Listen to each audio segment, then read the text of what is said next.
What's up, everybody? Welcome to the latest edition of the Stephen A. Smith Show, coming at you as I love to do every weekday over the airwaves of ESPN Radio and ESPN News, 250-plus markets across the United States of America. Check your AM, FM listing nearest you, plus ESPN Radio on Sirius XM Channel 80, plus ESPN Radio simulcast over the live national television airwaves of ESPN News. Number to call up, as always, is 888-SAY-ESPN. That's 888-729-3776. The NBA Finals are on ESPN Radio. Presented by Indeed. Tune in tonight for Game 1 as Kawhi Leonard and the Raptors host Steph Curry and the reigning defending two-time NBA champion Golden State Warriors. Coverage begins at 8 p.m. Eastern Time on most ESPN radio stations. Time for Straight Talk, brought to you by Straight Talk Wireless. Best phones, best networks, no contracts. Ladies and gentlemen, I want to start this show off. It's not the most exciting thing to start off the show with. A matter of fact, somebody would say, some would argue it's somewhat of a killjoy, but I think it's necessary because obviously before we're basketball fans, before we're baseball fans, we're human beings.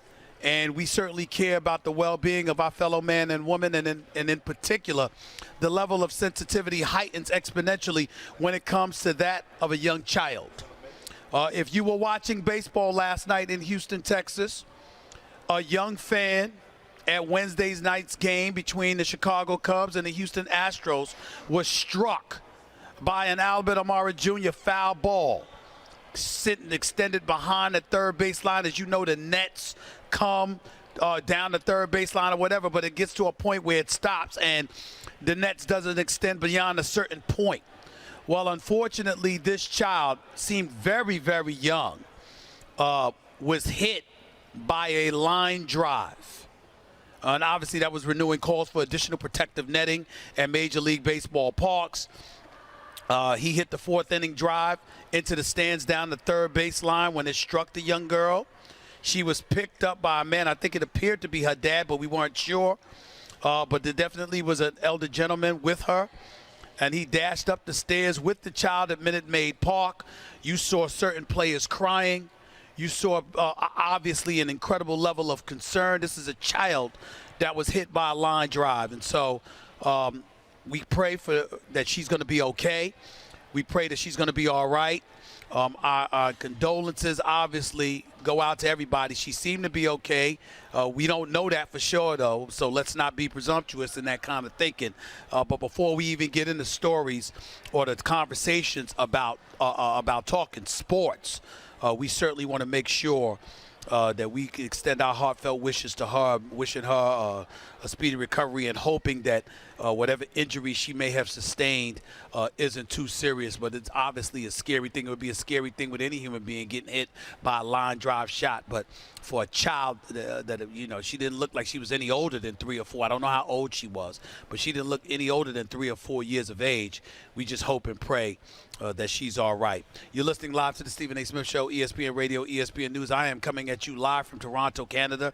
Site of Game 1 of tonight's NBA Finals. The Toronto Raptors, the number 2 seed in the Eastern Conference, just finished off knocking off the number 1 seed, the Milwaukee Bucks, in the Eastern Conference Finals.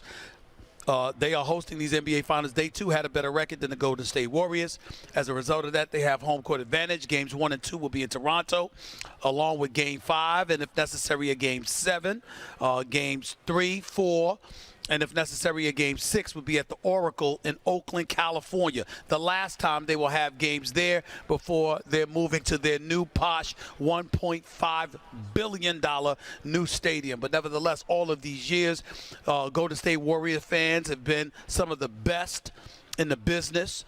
They have come out to the Oracle on many, many years in complete and unwavering support for their franchise, and the Warriors are motivated by making sure that they end their reign at the Oracle with a championship, as opposed to getting knocked off by the Toronto Raptors. According to the basketball power index chance of winning the game 1 tonight, the Toronto Raptors have a 61% chance. The Golden State Warriors have a 39% chance.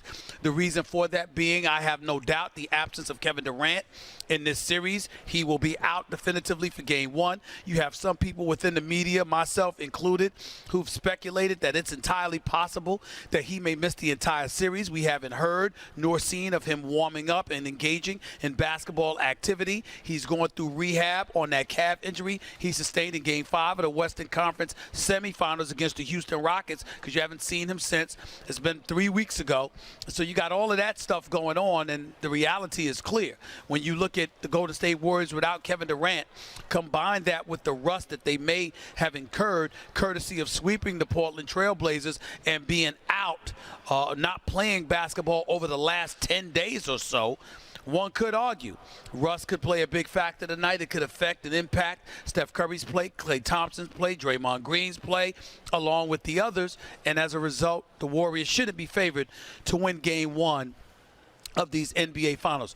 Boogie Cousins has been cleared to play. He's been activated, rather, for tonight's Game 1. I think that's a big body they're going to need. When you consider Gasol, more so, to a lesser degree, Ibaka and others, clearly you need a big body that has some kind of offensive prowess in Boogie Cousins, but he hasn't played in weeks himself since going down in Game 1 of the playoffs against the Los Angeles Clippers. And so when you look at it from that perspective, one could argue that Boogie Cousins, you know what, how much of an asset do you anticipate he'll be? My attitude is he's a big body who can play. And against the Toronto Raptors, you need as many big bodies as you can possibly muster. If for no other reason, the bang gets the rebounds and get the damn ball to Steph Curry and Klay Thompson. If nothing else, that's something that you should be able to do. If you're Nick Nurse and Boogie Cousins is on the floor, you do everything you can to make sure that he or Draymond Green is shooting the basketball. You want to get the ball out of Klay Thompson's hands. You want to get the ball out of Steph Curry's hands. That means guys like Alfonso McKinney and Kevon Looney, along with a Quinn Cook, along with a Jordan Bell, with the Boogie Cousins of the world, and to a lesser degree, Draymond Green, or the Iguodala's of the world, are going to play pivotal roles in this series. Because if I'm Nick Nurse and the Toronto Raptors, my number one priority is to get the damn ball out of Steph Curry or Klay Thompson's hands. It's just that simple. Not only is Steph Curry the greatest shooter we've ever seen, not only is Klay Thompson one of the top 5, not only is the combo of the two makes them the greatest shooting backcourt we have ever seen in the history of the National Basketball Association.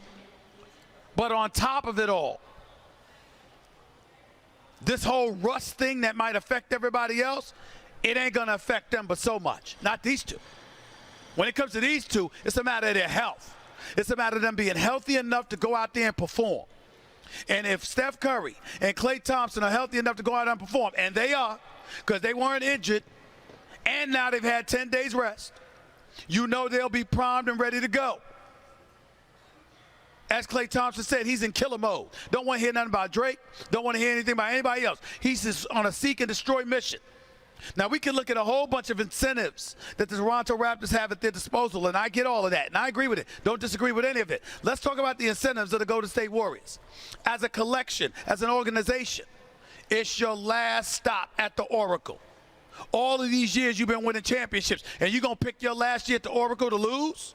That's motivation number one. Motivation number two, Steph Curry, a 2-time league MVP, a 3-time champion.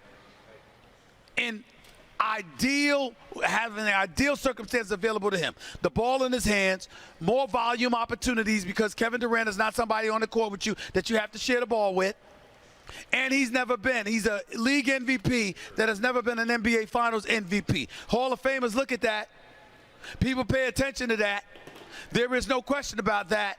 And you got to wonder how that's going to affect Steph Curry in this series. Then you've got Klay Thompson. Ladies and gentlemen, I don't know about the rest of y'all. And I shouldn't use this analogy because obviously crime and violence and things of that nature have nothing to do with what I'm talking about. But considering the fact that I'm from the streets of New York City, I'm just trying to put things in its proper perspective. Ladies and gentlemen, people do harm to one another. We don't want to get too vivid, too volatile. But people do harm to one another for thousands of dollars. Hell, hundreds. The media cost Klay Thompson $30 million. I'm going to repeat that. $30 million. Klay Thompson, if he had been voted to one of the All-NBA teams, would have been eligible for a $221 million Supermax extension by the Golden State Warriors. Because the media, who should have absolutely positively nothing to do with impacting a player's contract from a collective bargaining standpoint. It's the most idiotic thing I've ever heard in my life. But it happens to exist. Because the media, 100 broadcasters and media members, writers, broadcasters covering the sport. I wasn't one of these people. Because if I was on, I don't know why, by the way. I mean, I don't need to brag or anything like that, but I am an NBA voice. I think it's safe to say that. I didn't have a vote this time. For some inexplicable reason, I didn't have a vote. Klay Thompson didn't make the All-NBA team. Well, you know what? Damn it, maybe I did. Because I did fill out some paperwork that was sent to me. I don't know if they counted me. I didn't see my name on the list. But nevertheless, neither here nor there. The point is, Klay Thompson was not voted as a member of the All-NBA team, first team, second team, third team. 15 players.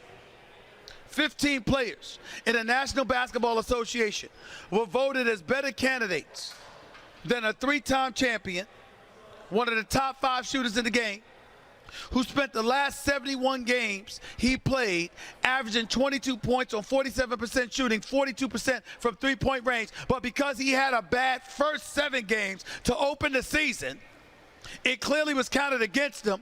Or because he's got Steph Curry and Klay and Kevin Durant as his teammates, it was counted against him.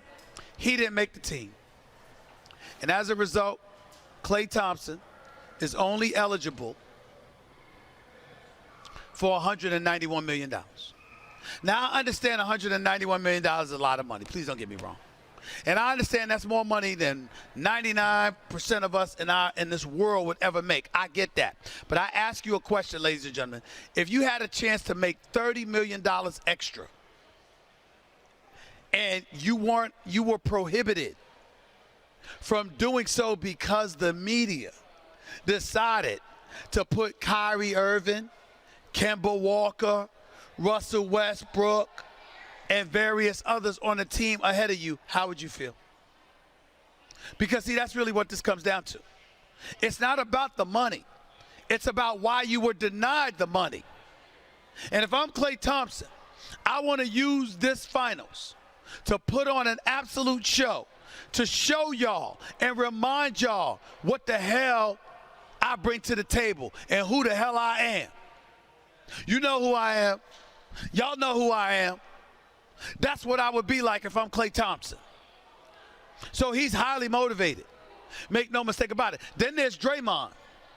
Draymond's got motivation too. Yes, Draymond is under contract until next summer. But he's eligible to sign a new deal this summer. And if you Draymond Green, you got some things to prove yourself. Let's take all of that into consideration as we analyze and dissect this matchup between the Golden State Warriors and the Toronto Raptors.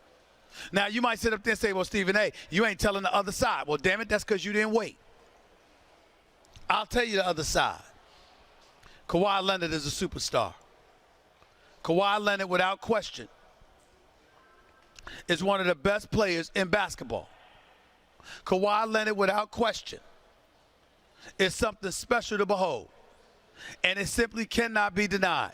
On both ends of the floor, he's just elite. And you know what? Charles Barkley is absolutely right calling him a cyborg, because the expression never changes. Kawhi Leonard has walked right up towards me, extended his hand to give me a fist pump. What's up, Stephen A.? And it's the same expression that he has during the game. First quarter, second quarter, third quarter, fourth quarter. Blowout time, crunch time, practice, shoot around, whatever. Kawhi Leonard is the same. Only time we've seen him laugh was with that crazy kind of laugh that he had at his press conference introducing him as a Raptor last year. That's about it. Kawhi Leonard is something special. There is no doubt about that. And oh, by the way, he shouldn't be limping around because these 5 days rest definitely helps him and puts into perspective what he brings to the table. We understand this. And this ain't the Kawhi Leonard that was an MVP of the NBA Finals. This is an elevated version of Kawhi Leonard. He's much better now than he was then. He is something to behold. So now that we understand that, let's look at this series. I'm going to tell you something about the Toronto Raptors. I don't know what I'm going to get. Pascal Siakam, what's he going to give me? He can score 20 minutes one night, 8 points the next. Danny Green, when's he going to hit a shot? He missed his last seven three-pointers. Kyle Lowry, beautiful Eastern Conference Final Series against Milwaukee. Not so great against Philly. Fred VanVleet, absolutely positively sensational, hitting 82% of his three-point shots since his kid was born. Last 3 games of the series. Does anybody here with a straight face think that Fred VanVleet is going to hit 82% of his threes in the finals? Do y'all really think that's going to happen? Do you think he's going to hit 57% of his threes in the NBA Finals, which is what he did throughout the playoffs, this playoff series, meaning the total of 6 games as opposed to the last 3? Ladies and gentlemen, it don't work that way. And understand that he did the 82% the last 3. That means to shoot 57% overall in the conference finals over 6 games. If you take into account what he did over the last 3 games, that means he was at about 31, 32% in the first 3 games. Obviously distracted. Lady's about to give birth. You're about to be a daddy. I get it. I understand. Stuff happens. But now you're going against the Golden State Warriors. And oh, by the way, if Kyle Lowry and Fred VanVleet are on the court together because Danny Green ain't making jump shots, ladies and gentlemen, I get what they can give to you offensively. What are they going to give you defensively against Steph Curry? Has anybody thought of that? I have. So these are the kind of things that I think everybody needs to think about and everybody needs to pay attention to. Because the Toronto Raptors are incredibly formidable. Their defense is elite. They have a closer in Kawhi Leonard. They have the necessary parts that can get it done for you. But let me tell you something. Practically everybody on Golden State has been here before. Who's been here other than Kawhi Leonard and Danny Green?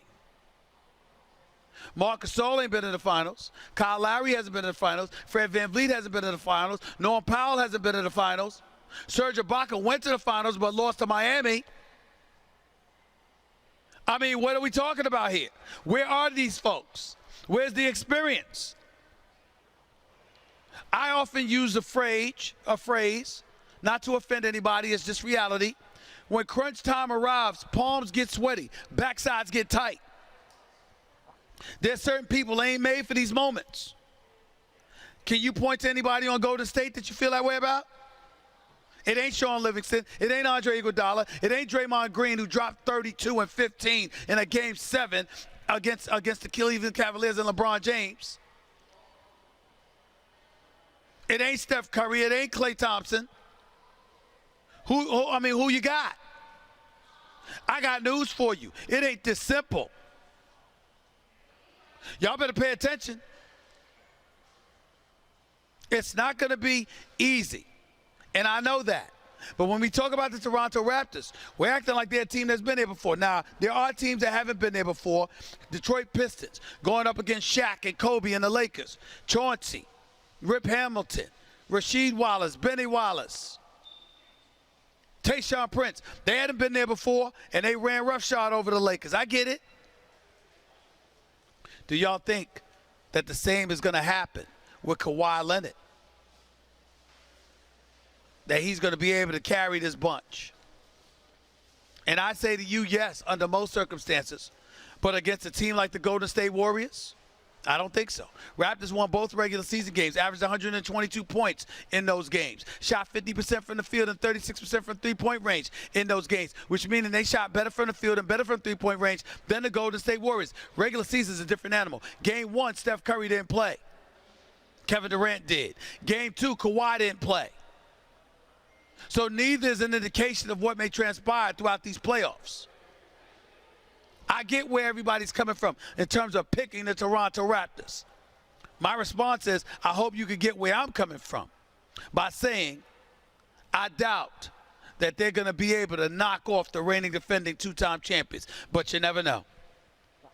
888-SAY-ESPN is always the number to call up. That's 888-729-3776. You're listening live to the Stephen A. Smith Show, ESPN Radio, ESPN News. I'll get to your calls in these finals in just a second. Who do you think's going to win?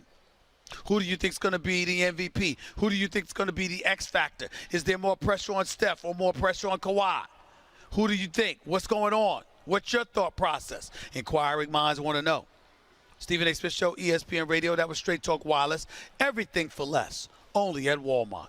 Life's special events. Call for a beautiful bouquet from 1-800-Flowers.com. Right now, when you order a dozen Gabbera daisies for $29.99, you'll also get a free vase. For details, go to 1-800-Flowers.com/ESPN.